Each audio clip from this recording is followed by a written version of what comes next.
बच्चों, तो मैंने आपको पिछली बार दो बिंदुओं के बीच की दूरी निकालना बताया था। दो बिंदुओं के बीच की दूरी के लिए फॉर्मूला ही बताया था। d बराबर under root x1 minus x2 का whole square plus y1 minus y2 का होल स्क्वायर। यहाँ बताया था कि x1 y1 और x2 y2 कोई दो बिंदु है, x1 y1 और x2 y2। जब ये कोई दो बिंदु हैं तो इनके बीच की दूरी d बराबर, ये फॉर्मूला बताया था, बीच की दूरी। और इसके कुछ क्वेश्चन भी दिए थे जो आपने हल कर लिए होंगे। तो अब आगे आते हैं, इसके आगे क्वेश्चन है। अब क्वेश्चंस में क्या होगा, पहले क्या होता था, तुम्हें दो पॉइंट दिए होते थे, फर्स्ट सेकंड, और कहता था इन दोनों के बीच की दूरी ज्ञात कीजिए। तो आप यहाँ डायरेक्ट ये फॉर्मूला लगाते थे और इन दोनों के बीच की दूरी हमें पता चल जाती थी। जैसे ये 3,4 है, ये 5,6 है, तो इनके बीच की दूरी हम निकालते थे, आ जाती थी जैसे 7 मात्रक, 12 मात्रक, 5 मात्रक, कुछ भी आ जाती थी। लेकिन अब क्या होगा, अब वो आपको 2 पॉइंट न देके कोई 4 पॉइंट देगा। जैसे ये दे दिए, इन सभी के कोऑर्डिनेट दिए होंगे, जैसे 2,3, 1,6, -2,4, 0,9। अब कहेगा इनसे सिद्ध कीजिए इनसे बनी आकृति एक आयत है। तो तुम्हें कैसे पता चलेगा कि इन चार बिंदु से मिलके क्या बन रहा है, आयत बन रहा है। या सिद्ध कीजिए इनसे बनी आकृति एक वर्ग है, तो वर्ग सिद्ध करना पड़ेगा। ऐसे 3 बिंदु देगा तो कहेगा इन सिद्ध कीजिए इनसे बनी आकृति एक त्रिभुज है। तो देखो, वर्ग के लिए तुम्हें पता है कि चारों भुजाएं वर्ग की कैसी होती हैं, बराबर। तो तुम इन दोनों के बीच की दूरी निकालोगे जैसे यहां निकालते थे, फिर इन दोनों के बीच की दूरी निकालेंगे, फिर इन दोनों के बीच की दूरी निकालेंगे, फिर इन दोनों के बीच की दूरी निकालेंगे। जब चारों दूरियां हम निकाल लेंगे तो अगर ये वर्ग है तो ये चारों दूरी कैसी आनी चाहिए, बराबर। तो हम देखेंगे ये चारों अगर बराबर आ जाती हैं, फिर क्या करेंगे, ये दूरी निकालेंगे इन दोनों के बीच की, फिर ये वाली भी निकालेंगे, तो इसके विकर्ण भी बराबर आ जाएं और चारों भुजाएं बराबर आ जाएं, तो हम कह सकते हैं कि यह एक वर्ग है। बात समझ में आ रही नहीं आ रही? जैसे हम आपको पॉइंट यहाँ पे दे देंगे लिख के, तो उन्हें एक बार पढ़ लेना। तो वर्ग के लिए क्या होता है कि चारों भुजाएं बराबर होनी चाहिए, फर्स्ट कंडीशन। वर्ग के लिए क्या होना चाहिए, चारों भुजाएं और दोनों विकर्ण बराबर। अगर चारों भुजाएं और दोनों विकर्ण बराबर आ जाएं तो हम कहेंगे कि वह एक वर्ग है। सेकंड बात आती है समचतुर्भुज। तो अगर वो कहता है सिद्ध कीजिए कि यह समचतुर्भुज है, तो समचतुर्भुज के लिए क्या कहोगे कि चारों भुजाएं इसमें भी बराबर होती हैं, चारों भुजाएं यहां भी बराबर होती हैं, चारों भुजाएं बराबर हो जाएं। लेकिन यहां दोनों विकर्ण बराबर होते हैं, यहां दोनों विकर्ण बराबर नहीं होते हैं, तो दोनों विकर्ण बराबर नहीं होंगे। बात समझ में आ रही? तो वर्ग देखो, अगर तुम चारों भुजाओं निकालोगे तो चारों भुजाएं अगर बराबर आ जाती हैं तब आप ये क्लियर नहीं कर पाएंगे कि वर्ग होगा या समचतुर्भुज होगा। फिर क्या करेंगे, उसके आगे उसके विकर्ण भी निकाल लेंगे। अगर विकर्ण बराबर आ जाएं तो वर्ग है, और बराबर ना आए तो समचतुर्भुज है। बात समझ में आई? दूसरी बात, अगर चारों भुजाएं बराबर ना हो, जैसे यहीं से गड़बड़ हो, चारों भुजाएं बराबर ना हो, तो उसके लिए हम क्या कहते हैं, आयत। इसमें क्या होगा, दो दो भुजाएं बराबर आ जाएं, कोई भी दो, तो आमने सामने की या क्या है, सम्मुख भुजाएं बराबर। सम्मुख भुजाएं बराबर आमने सामने की बराबर होती हैं। अब आमने सामने की बराबर काय में समांतर चतुर्भुज में भी होती हैं, समांतर चतुर्भुज। तो आमने सामने की यहां भी बराबर होती हैं और यहां भी बराबर होती हैं, सेम हो जाएगा। अब इसके आगे की कंडीशन, अगर आमने सामने की बराबर है और विकर्ण बराबर हो, विकर्ण बराबर हो तो आयत होगा, और विकर्ण बराबर नहीं है तो विकर्ण बराबर ना हो, मतलब विकर्ण बराबर ना हो। अगर विकर्ण बराबर नहीं है तो फिर क्या होगा, समांतर चतुर्भुज। बात समझ में आ रही? देखो अगर चारों बराबर हैं तो चारों बराबर के लिए तुम्हारे पास दो कंडीशन है, या तो समचतुर्भुज होगा या फिर वर्ग होगा। फिर उसके आगे विकर्ण भी निकाल के देखेंगे। अगर विकर्ण बराबर आ जाए तो हम कह सकते हैं कि यह एक वर्ग है, और अगर विकर्ण बराबर ना आए तो यह वर्ग नहीं है, मतलब क्या है, समचतुर्भुज है। फिर हम देखेंगे अगर दो दो बराबर आ जाएं, तो अगर दो भुजाएं बराबर आ जाएंगी तो हम वहां आयत भी कह सकते हैं, समांतर चतुर्भुज भी कह सकते हैं।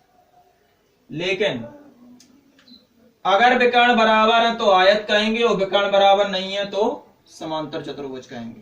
तो एक चीज तो बिल्कुल क्लियर है कि अगर चार बिंदु दे दिए और कुछ भी सिद्ध करवा रहा है तो पहले तुम्हें चारों भुजाएं निकालनी पड़ेंगी, तब आप पता कर पाएंगे कि चारों बराबर होंगी कि दो बराबर होंगी। फिर तुम्हें दोनों विकर्ण भी निकालने पड़ेंगे, क्योंकि डिसीजन विकर्ण पे निर्भर होगा। अगर विकर्ण बराबर आते हैं तो आप कह पाएंगे कि क्या है, आयत है, और विकर्ण बराबर नहीं आते हैं तो समांतर चतुर्भुज है। तो बिल्कुल क्लियर है कि अगर 4 पॉइंट दिए गए तो पहले चारों भुजाएं निकालो, वहां पे दो दो बराबर आती हैं या चारों बराबर आती हैं। दो दो बराबर आती हैं तो वर्ग समचतुर्भुज में चले जाओगे, और अगर आमने सामने की बराबर आती हैं तो आयत और समांतर चतुर्भुज में आ जाओगे। फिर आगे चल के उनके दोनों विकर्ण निकालेंगे। अगर विकर्ण बराबर तो आयत, बराबर नहीं है तो समांतर। यहां विकर्ण बराबर तो वर्ग, और बराबर नहीं है तो समचतुर्भुज। चौथी चीज ये तो हो गई 4 पॉइंट के लिए। पांचवें के लिए क्या कहेगा कि सिद्ध कीजिए। अब देखो 4 भुजाओं के लिए चतुर्भुज वाली बात हो गई, 3 भुजाओं के लिए त्रिभुज वाली। तो कहेगा सिद्ध कीजिए कि यह एक समकोण त्रिभुज है। तो समकोण त्रिभुज कब होगा? तो तुम जानते हो समकोण त्रिभुज केवल तभी होता है जब कर्ण स्क्वायर बराबर लंब स्क्वायर प्लस आधार स्क्वायर। तो कर्ण स्क्वायर बराबर लंब स्क्वायर प्लस आधार स्क्वायर। अब कर्ण लंब आधार आएंगे कहां से? माना कि तुम्हें ये 3 पॉइंट दिए गए, तुमने तीनों को मिला दिया। तो जब ये दोनों बिंदु दिए गए, इनके बीच की दूरी निकालेंगे तो ये फर्स्ट डिस्टेंस आ जाएगी। फिर इन दोनों के बीच की दूरी निकालेंगे तो ये आ जाएगा। फिर इन दोनों के बीच की निकाल लेंगे तो ये आ जाएगी। लेकिन वहां तुम्हें ये पता नहीं होगा कि कर्ण कौन सा है। तुम तो ये देखोगे सबसे बड़ी कौन सी है, जो सबसे बड़ी है वो कर्ण। तो सबसे बड़ी वाले का वर्ग करोगे, इन दोनों के वर्गों के योग के बराबर अगर आता है तो क्या कहोगे, समकोण त्रिभुज है, अदरवाइज नहीं है। अब अगर समकोण नहीं है तो दूसरा कभी सिद्ध करवा सकता है कि सिद्ध कीजिए यह एक समबाहु त्रिभुज है। तो समबाहु त्रिभुज के लिए आप आसानी से जानते हैं कि इसकी तीनों भुजाएं कैसी होती हैं, बराबर।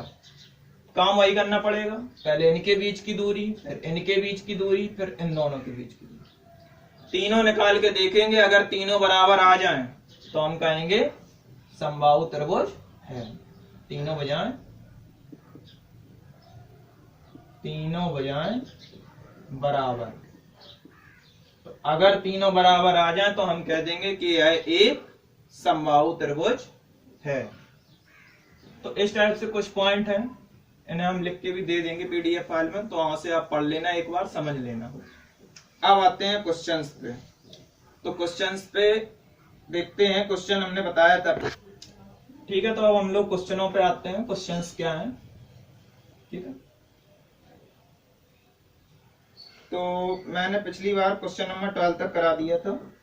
13 में आप देखेंगे, 13 में कहा गया है सिद्ध कीजिए बिंदु, 4 बिंदु दिए गए हैं, एक वर्ग के शीर्ष हैं। क्या कहा गया? 4,3, 6,4, 5,6 और 3,5। ठीक है, ये 4 पॉइंट दिए गए हैं। इनमें कहा गया सिद्ध कीजिए यह वर्ग की शीर्ष है। तो हमने पहले ही बताया था कि चारों बिंदु हमने मान लिए इस टाइप से। ये है, मान लीजिए ये ए है, ये बी है, ये सी और दैट इज डी। अब ये चारों बिंदुओं में हमें निकालनी है इनके बीच की दूरियां, तब हमें चारों पता हो। अगर चारों बराबर आ जाएं तो हम आगे वर्ग के बारे में बात करेंगे। तो हमने मान लिया ये ए है, बी, सी और दैट इज डी। तो पहले हमें क्या निकालनी है? ए बी, मतलब ए बी मतलब इन दोनों के बीच की दूरी, तभी तो हमें ए बी मिलेगी। अब इन दोनों के बीच की दूरी के लिए हम फॉर्मूला तो बता चुके हैं। तो डायरेक्ट हमने कहा ये x1, ये y1, ये x2 और दैट इज y2। पहले सवाल लगाए हैं, आसानी से कर सकते हो। दो बिंदुओं के बीच की दूरी, तो इन दोनों के बीच की दूरी तुम क्या कहोगे? A B. यहां हमारे पास पॉइंट नहीं होते थे, इनमें ए और बी नहीं कहा गया, तो हम इनके बीच की दूरी को मान लेते थे डिस्टेंस। लेकिन यहां हमें ए और बी पॉइंट दिए गए, तो इनके बीच की दूरी को हम क्या कह सकते हैं? A B. निकाल लेंगे। फॉर्मूला क्या होता है? Under root. क्या बताया था? x1 माइनस x2, पहले पहले वाले घट गए और उनका स्क्वायर हो गया।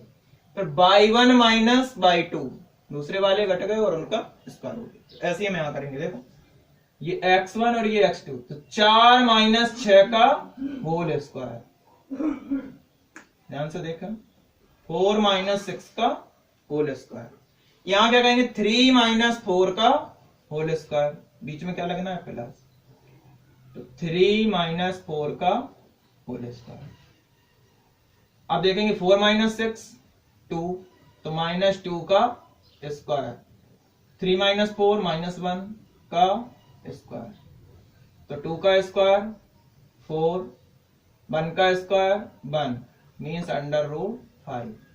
तो हमने ए बी निकाल ली। इन दोनों के बीच की दूरी हमारी कितनी आ गई? अंडर रूट 5 मात्रा। अंडर रूट 5 मात्रा। अब हमें क्या चाहिए? बीसी निकालना। तो इन दोनों के बीच की दूरी क्या कहेंगे? इन दोनों के बीच की दूरी बीसी। तो वही सेम फॉर्मूला क्या होता था? आगे आगे वाले घट जाएंगे।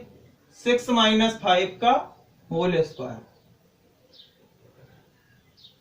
जब हम इन दोनों को निकाल रहे तो ये x1 y1 बन जाएगा, ये x2 y2 बन जाएगा। इससे कोई मतलब ही नहीं है। फिर प्लस यहां क्या कहेंगे? 4 माइनस 6 का whole square is equal to 6 minus 5 1 का स्क्वायर, 4 माइनस 6 माइनस 2 का square means under root 1 plus 4 is equal to under root 5। तो बीसी कितनी आ गई? Under root 5। तो ये भी हमने लिख दिया अंडर रूट 5। ऐसे निकालेंगे सी डी, मीन्स इन दोनों के बीच की दूरी। चलो सी डी निकालते हैं। C D is equal to under root, पहले पहले वाली 5 माइनस 3 का होल स्क्वायर प्लस 6 माइनस 5 का whole square is equal to under root 5 minus 3 2 का स्क्वायर प्लस 6 माइनस 5 1 का स्क्वायर मीन्स अंडर रूट 5। तो ये आ जाएगी सी डी।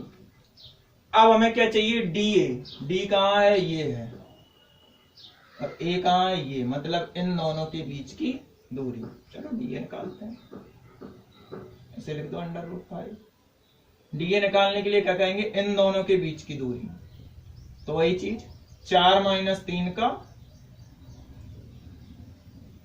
होल स्क्वायर और 3 माइनस 5 का होल स्क्वायर। तो अंडर रूट 4 माइनस 3 1 का स्क्वायर प्लस 3 माइनस 5 2 का स्क्वायर बराबर क्या कहेंगे? 1 प्लस 4 बराबर अंडर रूट 5। तो हमने देखा ये भी कितना आ जाएगा, अंडर रूट 5। तो चारों डिस्टेंस कैसी आ गई, बराबर।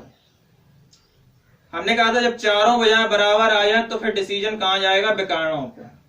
तो हमें अब क्या निकालना पड़ेगा, विकर्ण, BD और AC।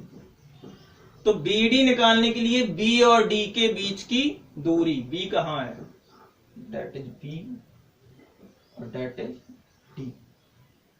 तो इन दोनों के बीच की दूरी, तो इन दोनों के बीच की दूरी के लिए फिर से वही हो जाएगा, 6 - 3 और 4 - 5 निकाल लेंगे हम। क्या निकाल रहे हैं, BD। BD बराबर क्या हो जाएगा, अंडर रूट 6 - 3 का होल स्क्वायर, लिखे दे रहे हैं हम यहाँ, 6 - 3 का होल स्क्वायर प्लस 4 - 5 का होल स्क्वायर बराबर क्या हो जाएगा, अंडर रूट 6 - 3 3, तो 3 का स्क्वायर और 4 - 5 मतलब -1 का square is equal to under root 3 का स्क्वायर 9, 1 का स्क्वायर 1 मीन्स अंडर रूट 10। तो यहां BD कितनी आ गई, अंडर रूट 10। अब हमें क्या निकालना है, AC। तो AC निकालने के लिए हम क्या करेंगे, A और C के बीच की दूरी। तो A और C के बीच की दूरी होगी क्या, चलिए देखते हैं। A और C के बीच की दूरी हम यहां निकाल लेंगे, AC। AC निकालने के लिए क्या करेंगे, देखो ये वाला पॉइंट और C मीन्स ये वाला। तो 4 - 5 और 3 - 6, चलो देखते हैं, अंडर रूट 4 - 5 का होल स्क्वायर प्लस 3 - 6 का होल स्क्वायर। ये क्वेश्चंस बड़े जरूर होंगे लेकिन बिल्कुल सिंपल से, कुछ नहीं। 4 - 5 कितना हो जाएगा, अंडर रूट -1 का स्क्वायर प्लस 3 - 6 -3 का स्क्वायर।